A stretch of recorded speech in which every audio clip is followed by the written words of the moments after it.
और रसायन से संबंधित उद्योग शामिल किए जाएंगे। माननीय मंत्री महोदया 22,000 करोड़ रुपए अगले 5 वर्षों के लिए इसके लिए देने की बात कह रही हैं। जहां तक दक्षता की बात है, यह हमारे इंजन ग्रोथ है, ऐसा उनका मानना है। और वो ये भी कह रही हैं कि हमने 2 या 3 टियर सिटीज में या जो ऐसे शहर हैं जहां पर कोई धार्मिक अनुष्ठान है, वहां पर बजट में इन सभी शहरों में क्षमता बढ़ाने के संबंध में और एग्लोमरेशंस यानी इस तरीके के गढ़ बनाने के संबंध में उनकी खास तरीके की विशिष्ट प्रगति पर ध्यान देते हुए 5,000 करोड़ रुपए प्रति CER के हिसाब से अगले 5 वर्षों को दिए जाने की बात माननीय मंत्री महोदया देश को बता रही हैं। और ये अनुसंधान के आधार पर वित्त पोषण किए जाने के बारे में है।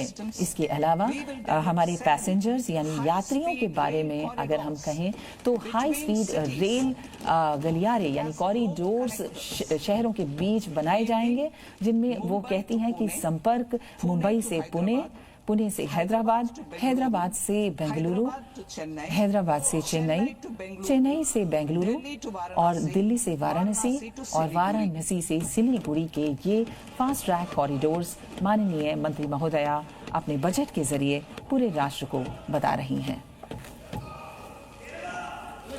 फाइनेंशियल सेक्टर, वित्तीय क्षेत्र में जो हमारा भारतीय बैंकिंग सेक्टर है उसमें बहुत ही सुदृढ़ बैलेंस शीट है, बहुत लाभप्रदता है और गुणवत्ता है। साथ ही कवरेज जो कि 98% तक हो गई है हमारे गांव के क्षेत्र में, उसमें उनका मानना है कि हम भविष्य के रूप में अपने इस मूल्यवर्धित कार्य को बढ़ाएंगे, इस सेक्टर को बढ़ाने की कोशिश करेंगे।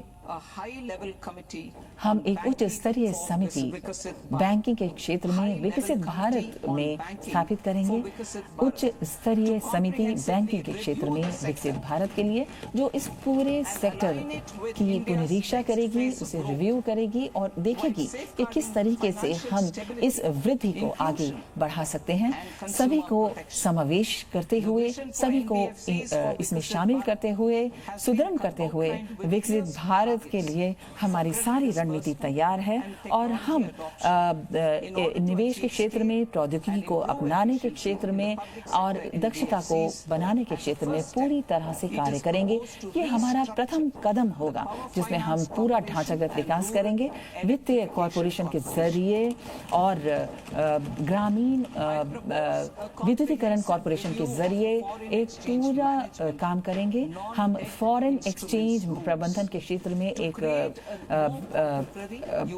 व्यापक कार्यक्रम शुरू कर रहे हैं और इसमें विदेशी निवेश में भारत जो हमारी आर्थिक जिस तरीके की हमारी पूर्वताएं हैं, प्राथमिकताएं हैं, उन पर काम करेगा।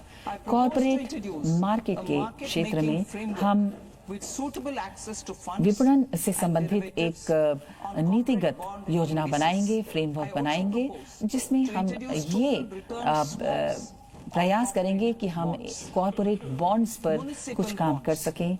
म्यूनिसिपल यानी नागरिक विकास के संबंध में जो भी म्यूनिसिपल बॉन्ड्स होंगे उसमें हम बड़े बड़े शहरों में एक उद्दीपक यानी इंसेंटिव 100 करोड़ रुपए का देंगे, जो कि एक बॉन्ड जब जारी किया जाएगा उस पर 100 करोड़ रुपए केवल एकल बॉन्ड में पर हम देंगे और 1,000 करोड़ रुपए की लागत से होगा। जैसे हमारी स्कीम है अमृत स्कीम, उस पर जो अमृत पर आधारित हमारी योजना है, इस पर हम 200 करोड़ रुपए जो अभी तक इसमें लगाया गया था उसमें अब हम छोटे और मध्यम वर्गीय सेक्टरों को, टर्म्स को हम सहायता देंगे। इसके अलावा व्यक्तिगत योजनाओं में जो लोग PROIs होते हैं, जो भारतीय मूल के लोग बाहर रहते हैं, उन्हें हम भारतीय कंपनियों के जरिए सूचीबद्ध करेंगे और इस स्कीम को उन लोगों पर शामिल करेंगे।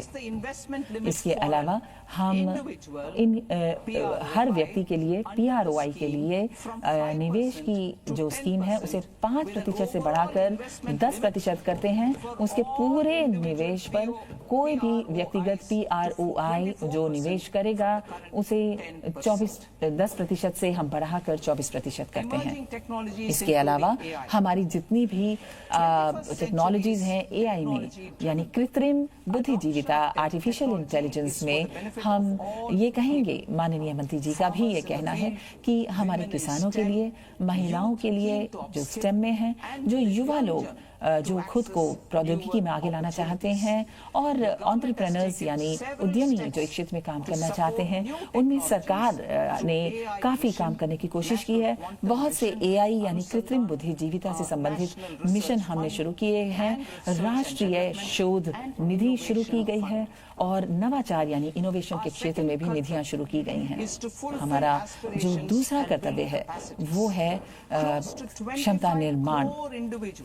25 करोड़ के करीब ऐसे लोग हैं जो बहुपक्षीय गरीबी से बाहर आए हैं और क्योंकि हमने बहुत ही ढांचागत विकास के साथ इसमें सुधार किए हैं, इसलिए उन्हें इसमें राहत मिली है। हमारी सरकार ने इसलिए ये फैसला किया है कि हम इस बात पर नए तरीके से जोर दें कि सेवाएं जो हैं, सेवा सेक्टर में जो हमारा युवा भारत है उसको कुछ काम हम अलग तरीके से दे सकें। हम शिक्षा को रोजगार और उद्यमों के साथ जोड़ेंगे जिससे कि हम ये मेजर्स दे सकें जहां विकसित भारत के कई उपायों को पूरा किया जा सके। इस तरह से हमें सेवाओं में ग्लोबल नेतृत्व मिलेगा और 2047 तक वैश्विक हिस्से का भी हमें हक मिल पाएगा। बढ़ोतरी को देखते हुए, रोजगार को देखते हुए, निर्यात को देखते हुए हम उभरती हुई प्रौद्योगिकियों को यानी कृत्रिम बुद्धिजीविता यानी AI और कामों से संबंधित बहुत से उपाय करने की कोशिश करेंगे।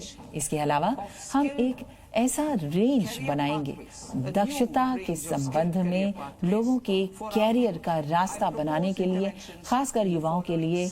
मैं विभिन्न सेक्टरों में यहाँ पर कुछ प्रस्ताव देती हूँ। पहला, ऐसे संस्थान जो जुड़े हुए स्वास्थ्य से के संबंध में हैं, उनमें हम प्राइवेट और सरकारी सेक्टरों में कुछ संस्थान बनाएंगे।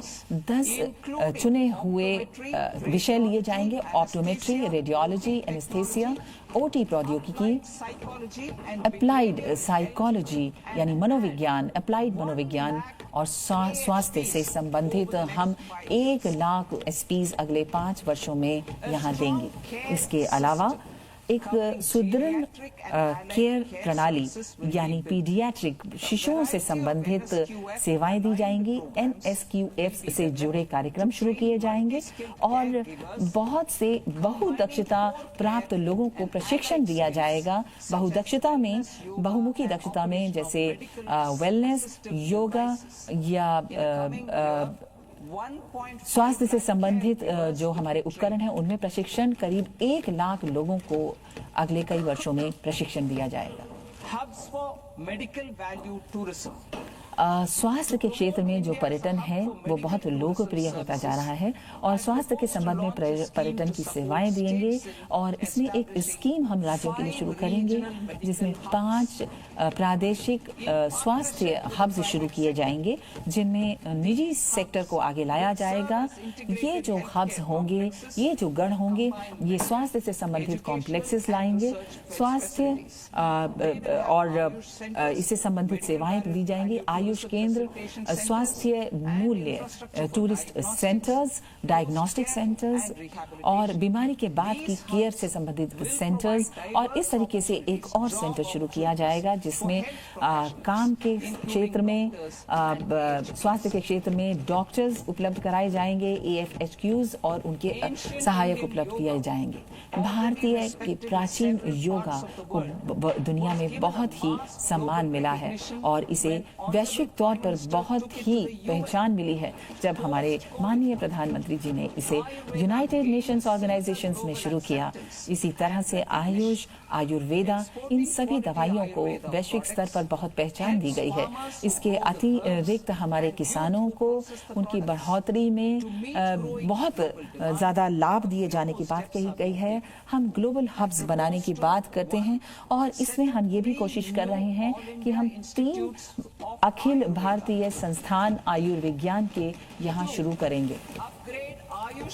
दूसरा, हम आयुष फार्मेसीज को शुरू करने की कोशिश करेंगे और इसमें उच्च मानक के इकोसिस्टम प्रमाणीकरण यानी सर्टिफिकेशंस देंगे और इसे उत्कृष्ट बनाने की कोशिश करेंगे। इसके अलावा ग्लोबल स्तर पर हम दवाइयाँ उपलब्ध कराएंगे जो शोध, अनुसंधान, अध्ययन के जरिए हम परंपरागत दवाइयाँ भी उपलब्ध कराने की कोशिश करेंगे। और इसके अलावा पशुपालन से संबंधित करीब 16% फार्मिंग जो आय है, जो हमारे सीमांत या जो छोटे किसानों के परिवार हैं, उनको हम व्यावसायिक तौर पर 20,000 जो लोन उन्हें दिया जाता है, अब मैं इन्हें आर्थिक सहायता के रूप में जो हमारे वेटेरिनरी यानी पशु के चिकित्सक या अर्ध पशु चिकित्सक होते हैं, लेबोरेटरीज यानी प्रयोगशालाएं होती हैं और प्राइवेट सेक्टर में जो लोग इस क्षेत्र में काम कर रहे हैं और भारतीय और विदेशी संस्थानों के बीच जो कोलैबोरेशन होता है उसको हम बढ़ाने की कोशिश करेंगे। भारत में जो विजुअल इफेक्ट्स हैं, गेमिंग सेक्टर्स है, AVGC सेक्टर है, ये काफ़ी प्रगति कर रहा है। इसमें 2 मिलियन व्यवसायी ऐसे हैं जो 2030 तक शामिल होंगे। मैं ये प्रस्ताव करती हूँ कि भारतीय इंस्टीट्यूट जो क्रिएटिव टेक्नोलॉजी से संबंधित है मुंबई में, उसे AVGC कंटेंट क्रिएटर लैब्स के रूप में शुरू किया जाएगा। 15,000 सेकेंडरी यानी माध्यमिक स्तर के स्कूल और 500 मॉडल स्कूलों को इसमें शामिल किया जाएगा। भारतीय डिज़ाइन इंडस्ट्री में काफ़ी बढ़ोतरी हो रही है, प्रगति हो रही है, लेकिन फिर भी भारतीय विकल्पों की कमी है। मैं ये प्रस्ताव करती हूँ कि एक नए रूट के जरिए हम नेशनल इंस्टीट्यूट ऑफ डिज़ाइन को बनाएंगे जो अभिकल्प से संबंधित शिक्षा देगा। ये भारत के पूर्वोत्तर राज्य में, पूर्वोत्तर क्षेत्रों में शुरू किया जाएगा। शिक्षा के क्षेत्र में हमारी सरकार बहुत से राज्यों को समर्थन देगी। चुनौतीपूर्ण रूट बनाए जाएंगे। 5 विश्वविद्यालय टाउनशिप्स बनाई जाएंगी जो मुख्य औद्योगिक लॉजिस्टिक गलियारे यानी कॉरिडोर्स बनाए जाएंगे। इनमें कुछ जोन्स बनाए जाएंगे जिनमें बहुत से विश्वविद्यालय, बहुत से कॉलेज, बहुत से अनुसंधान केंद्र, शोध केंद्र और आवासीय परिसर बनाए जाएंगे। इसी तरीके के संस्थानों में लंबे घंटे की पढ़ाई, प्रयोगशालाएं और इस तरीके की जो सुविधाएं हैं, साथ ही लड़कियों के लिए, बालिकाओं के लिए जो कुछ भी सुविधाएं हैं, पूंजीगत निवेश, पूंजीगत सहायता, एक महिला हॉस्टल, एक युवा बालिका हॉस्टल प्रत्येक डिस्ट्रिक्ट में उपलब्ध कराया जाएगा।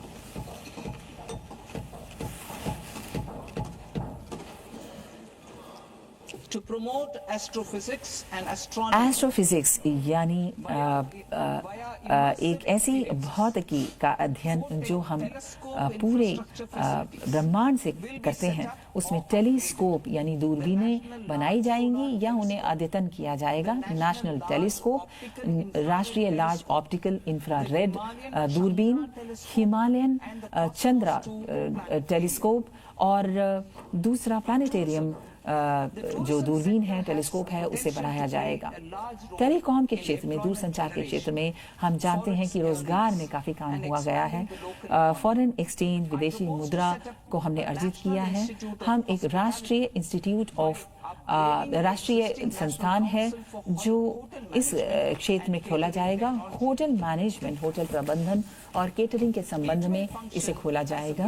ये एकेडमिया यानी शिक्षण के क्षेत्र में, इंडस्ट्री, उद्योग के क्षेत्र में, सरकार के क्षेत्र में एक ब्रिज का काम करेगा। इसके अलावा हम 10,000 गाइड्स को नियुक्त करेंगे जो हमारे विभिन्न महत्वपूर्ण साइट्स पर आएंगे और हाइब्रिड मोड में काम करेंगे, यानी कि प्रौद्योगिकी के जरिए और भौतिक रूप से उपस्थित रहने के जरिए हाइब्रिड मोड में वो काम करेंगे पर्यटकों के लिए। इसके अलावा डिजिटल डॉक्यूमेंटेशन होगा इन सभी जगहों का जो हमारे लिए सांस्कृतिक, आध्यात्मिक और भारत की संस्कृति और संपदा के रूप में महत्ता हासिल किए हैं। हम कारोबार और नौकरियों के लिए एक इकोसिस्टम बनाएंगे जो कंटेंट क्रिएटर्स, टेक्नोलॉजी पार्टनर्स, इनके क्षेत्र में होगा। भारत में ये बहुत क्षमता है कि हम विश्व स्तर के ट्रैकिंग और हाइकिंग अनुभव को बढ़ावा दे सकें। इस क्षेत्र में हम इकोलॉजिकली सस्टेनेबल यानी पर्यावरण हितैषी सतत रूप से विकसित करने वाले ट्रैकिंग रूट्स बनाएंगे जो हिमाचल प्रदेश, उत्तराखंड और जम्मू कश्मीर में खोले जाएंगे। इस तरीके के रूट्स ईस्टर्न घाट्स में बुदिगमलाई जो वेस्टर्न घाट्स हैं, इनके भी कुछ क्षेत्रों को इसमें शामिल किया जाएगा। टर्टल ट्रेल, जैसे कि हम कहते हैं, हमारे उड़ीसा में टर्टल्स यानी कछुए बहुत पाए जाते हैं, तो उनके लिए भी हम एक हब बनाएंगे उनके विकास के लिए। आंध्र प्रदेश, तमिलनाडु के बीच में भी कुछ ऐसे जलजीव हैं जिनके क्षेत्र में प्रौद्योगिकी हब बनाए जाएंगे। माननीय प्रधानमंत्री जी के नेतृत्व में हम अंतर्राष्ट्रीय बिग कैट अलायंस 2024 में हमने शुरू किया था। इस वर्ष भारत पहला वैश्विक बिग कैट समिट शुरू करने जा रहा है, जहां सरकारों के बहुत सारे शीर्ष यानी हेड्स आएंगे जो हमारे बहुत से देशों में शामिल होंगे। इस पर विचार विमर्श करेंगे और देखेंगे कि किसी भी तरीके की सुरक्षण के क्षेत्र में हम कैसे काम कर सकते हैं। 15 हम आर्कियोलॉजिकल साइट्स नौतल, धौलावीरा, नाकीगढ़ी, आदि चलरू, सारनाथ, हस्तिनापुर और लेक पैलेस को हम बहुत ही महत्वपूर्ण सांस्कृतिक स्थल यानी डेस्टिनेशंस के रूप में बनाएंगे। बहुत से कॉरिडोर्स बनाए जाएंगे, क्यूरेटेड वॉकवेज बनाए जाएंगे और कहानियां यानी भारत से संबंधित, उसकी सांस्कृतिक धरोहर से संबंधित कहानियां यहाँ बताई जाएंगी। इंटरप्रिटेशन यानी भाषांतरण किया जाएगा, लैब और गाइड्स उपलब्ध कराए जाएंगे। इसके अलावा रोजगार से संबंधित जो दक्षता है, नौकरियों से संबंधित जो उपाय हैं वो किए जाएंगे। खेलकूद के जो टैलेंट्स हैं, प्रतिभाएं हैं, उसे खेलो इंडिया कार्यक्रम जो पहले शुरू किया जाएगा, अब खेलो इंडिया मिशन उसी की लाइंस पर हम प्रस्तावित करते हैं हमारी अगले 10 वर्षों के लिए। इसके अलावा जो मिशन है वो समेकित टैलेंट विकास पाथ बनाया जाएगा, जिसमें हम सेंटर्स बनाएंगे जो एक आधारभूत संरचना होगी। हम कोर्स बनाएंगे, समर्थन स्टाफ को भी नियुक्त करेंगे और स्पोर्ट्स विज्ञान, खेलकूद विज्ञान और प्रौद्योगिकी को जोड़ेंगे। इसके अलावा ट्रेड लिंक्स यानी व्यापार के लिंक्स बनाएंगे, जहां स्पोर्ट्स यानी खेलकूद को बढ़ावा दिया जा सके। खेलकूद के ढांचागत विकास को प्रतिस्पर्धा के लिए आगे बढ़ाने की कोशिश करेंगे। हमारा जो अगला कर्तव्य है वो सबका साथ सबका विकास से संबंधित है। ये विकसित भारत के लिए है। पहला तो ये कि किसानों की आय को बढ़ाना, उत्पादकता बढ़ाने से, उद्यमिता बढ़ाने से हम इसे आगे करेंगे और इसके अलावा छोटे और सीमांत किसानों को सहायता देना, अपनी लाइवलीहुड अपॉर्चुनिटी यानी आय अर्जन करने से पहले के संबंध उपाय करेंगे। जो गरीब लोग हैं, जो बहुत ही गरीब और कमज़ोर लोग हैं, उनके ऊपर हम काम करेंगे। हमारा केंद्रीकरण उनके ऊपर होगा। हमारे उत्तर पूर्वी क्षेत्र के भी विकास के क्षेत्र में हम काम करेंगे। इसके अलावा मत्स्यन के क्षेत्र में, मत्स्य उद्योग के क्षेत्र में हम 500 रिजर्वॉयर्स बनाएंगे, अमृत सरोवर बनाएंगे। उसके अलावा मत्स्य उद्योग की जो वैल्यू चेन है, वो हमारे जो कोस्टल एरियाज हैं, जो तटवर्ती क्षेत्र हैं, उनको उसमें विकसित करेंगे।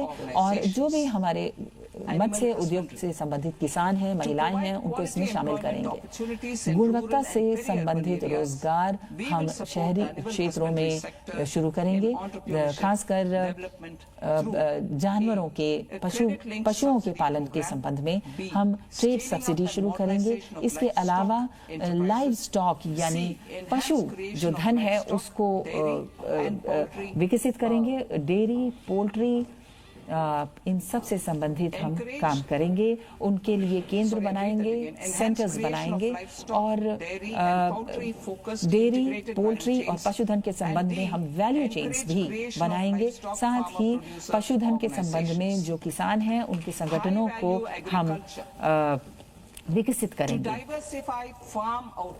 उच्च स्तर की जो फार्म्स हैं, उनमें हम उत्पादकता बढ़ाएंगे, किसानों की आय को बढ़ाएंगे, नए रोजगार को सृजित करेंगे और उच्च स्तर की फसलें जैसे कोकोनट, सैंडलवुड, काजू और ये सारे हम कोस्टल एरियाज में शुरू करेंगे, तटवर्ती क्षेत्रों में शुरू करेंगे।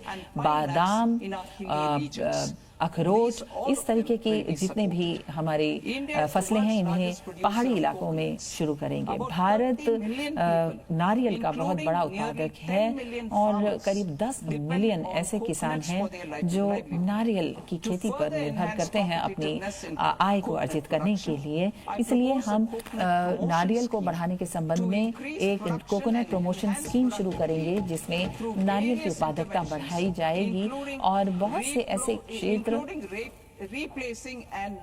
जिनमें हम ऐसे पेड़ जो कम उत्पादकता दे रहे हैं, उनके बजाय हम ऐसे पौधों को उगाएंगे जो आगे जाकर बड़े पेड़ों के रूप में नारियल की उत्पादकता को बढ़ा सकें। इसके लिए हम एक समर्पित कार्यक्रम शुरू कर रहे हैं भारतीय काजू और कोकोआ के लिए, जिसमें भारत को काजू में और नारियल के क्षेत्र में आत्मनिर्भर बनाया जा सके और साथ ही हम वैश्विक प्रतिस्पर्धा को बढ़ा सकें। भारतीय काजू, भारतीय कोको को एक ऐसी प्रीमियम उत्पादक के रूप में विश्व के सामने ला सकें जो 2026-27 में भारत का नाम करे।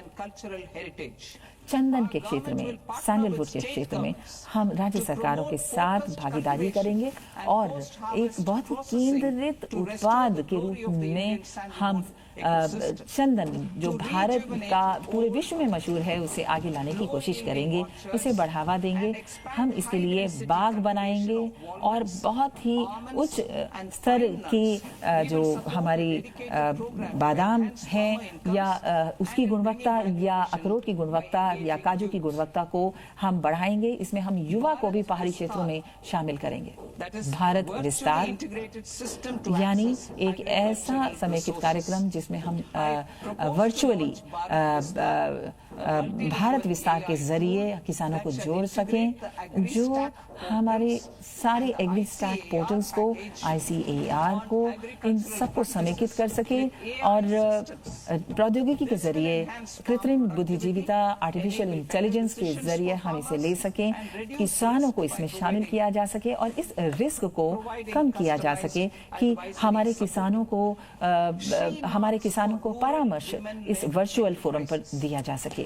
महिलाओं से संबंधित जितने भी उद्यम हैं, उनमें लखपति दीदी कार्यक्रम जो हमने शुरू किया था, उसमें हम महिलाओं को इस क्षेत्र में सहायता देंगे, जिसमें हम ऐसी आय का अर्जन करेंगे जिसमें महिलाओं की भागीदारी होगी। शी यानी समुदायों के स्तर पर हम छोटे छोटे कियोस्क बनाएंगे जिसके जरिए हमारी महिलाओं को हम पैसा दे सकें और वो इस तरीके की छोटे छोटे विक्रय केंद्र शुरू कर सकें।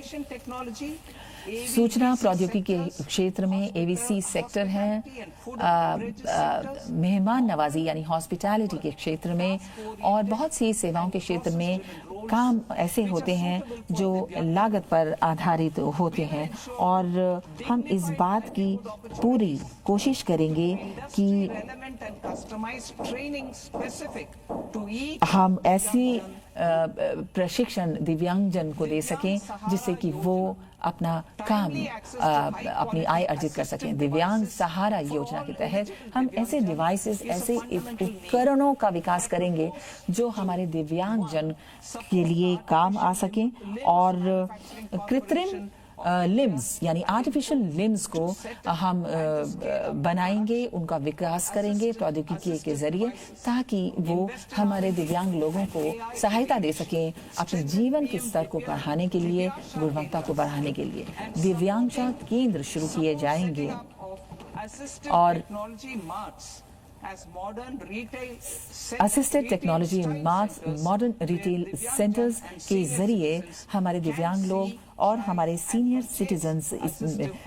सिटीजन्स को काम इसमें दिया जा सके। इसके अलावा जहां तक मानसिक स्वास्थ्य और ट्रॉमा केयर सेंटर्स की बात है, उसको देखते हुए भारत के उत्तरी भाग में हमारे ट्रॉमा सेंटर्स की कुछ कमी है।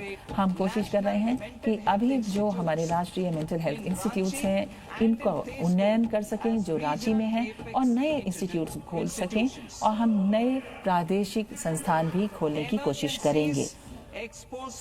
इमरजेंसीज के क्षेत्र में परिवारों में खासकर गरीब और जो कमज़ोर लोग हैं, जो जिनके पास अचानक से बीमारियों का खर्चा आ जाता है, हम इनकी क्षमताएं बढ़ाएंगे। करीब 50% तक हम डिस्ट्रिक्ट अस्पतालों में, ज़िला अस्पतालों में इस तरीके की इमरजेंट सेवाएं और ट्रॉमा सेंटर्स खोलने की कोशिश करेंगे। पूर्वोदय क्षेत्रों में, नॉर्थ ईस्टर्न रीजन्स में मैं ये प्रस्ताव करती हूँ कि ईस्ट कोस्ट इंडस्ट्रियल कॉरिडोर में दुर्गापुर में 5 टूरिज्म डेस्टिनेशंस और 5 पूर्वोदय क्षेत्र हम इसमें शुरू करेंगे और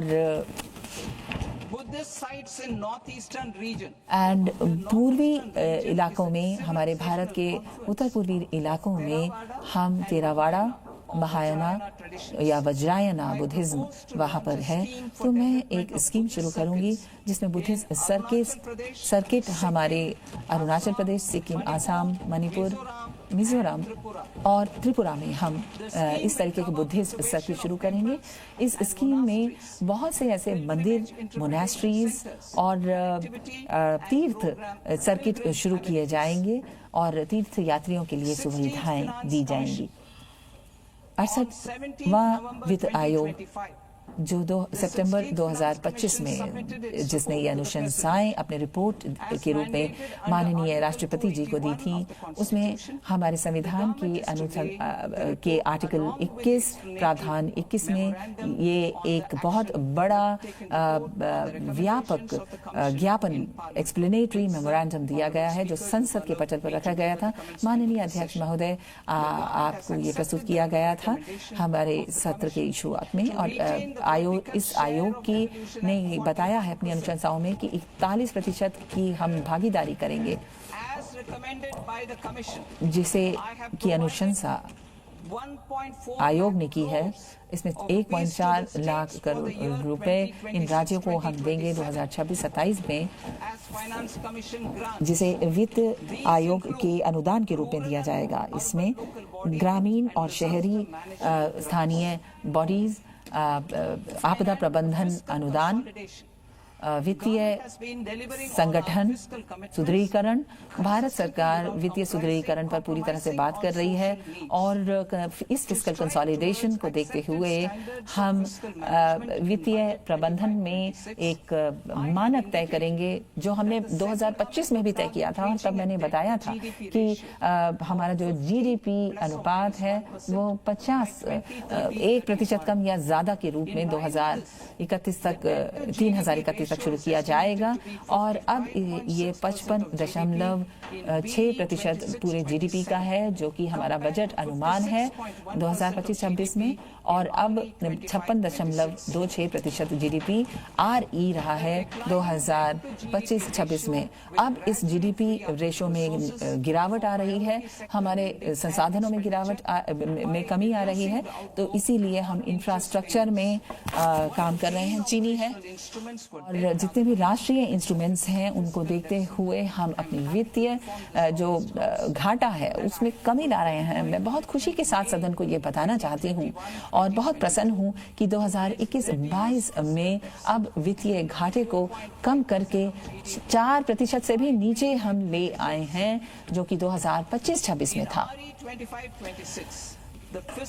RE 2025-26 में वित्तीय घाटा BE 2025-26 का 4.4% रहा है हमारे जीडीपी का।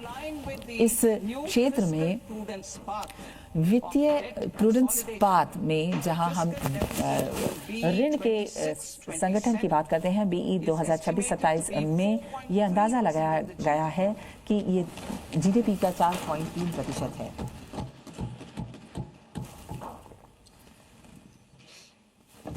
The revised estimates संशोधित जो अनुमान हैं उनमें जो नॉन डेट रिसीट्स हैं वो 34 लाख करोड़ रुपए हैं, जिसमें जो केंद्र का नेट टैक्स रिसीट है वो 26.7 लाख करोड़ है। इसमें फिर संशोधित अनुमान जो कि 50.9 लाख करोड़ रुपए है, जिसका पूंजीगत खर्च है 41 लाख करोड़ रुपए। बजट का जो अनुमान है 2025-26 से अब 26-27 में जो नॉन डेट रिसीट हैं जो हमारे खर्च के हैं वो 36.5 लाख करोड़ हैं और 53.5 लाख करोड़ रुपए हैं। इसके अलावा केंद्र का जो नेट टैक्स है वो 28.7 लाख करोड़ रुपए है। इसको वित्तीय घाटे के रूप में अगर नेट मार्केट उधारियां देखी जाएं तो हमारे मार्केट में 39.7 लाख करोड़ है और इसके अलावा छोटी सेविंग्स और अन्य संसाधनों से ये रुपया आया है। ग्रॉस मार्केट बोरोइंग्स में इन उधारियों में 17.2 लाख करोड़ रुपए है। अब मैं भाग ख यानी पार्ट बी की तरफ आती हूँ। पार्ट बी जिसमें प्रत्यक्ष कर की बात कही गई है।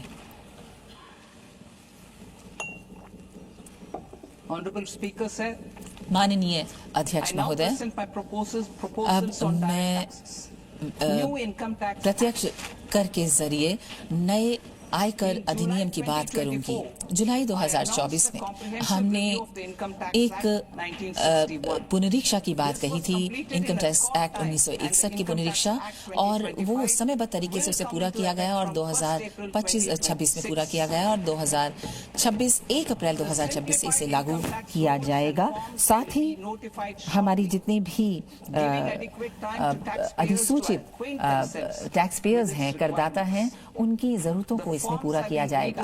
इसमें जो प्रोफॉर्मा है उन्हें बहुत ही साधारण रूप से बनाया गया है ताकि हमारे साधारण जो लोग हैं वो इसे समझ सकें। ईज ऑफ डूइंग बिजनेस, इसमें मोटर एक्सीडेंट के जो कुछ भी क्लेम से संबंधित ट्रिब्यूनल है, अधिकरण है, उसमें हम उन्हें आयकर से मुक्त करते हैं और किसी भी तरीके का कोई भी शुल्क वो नहीं देंगे।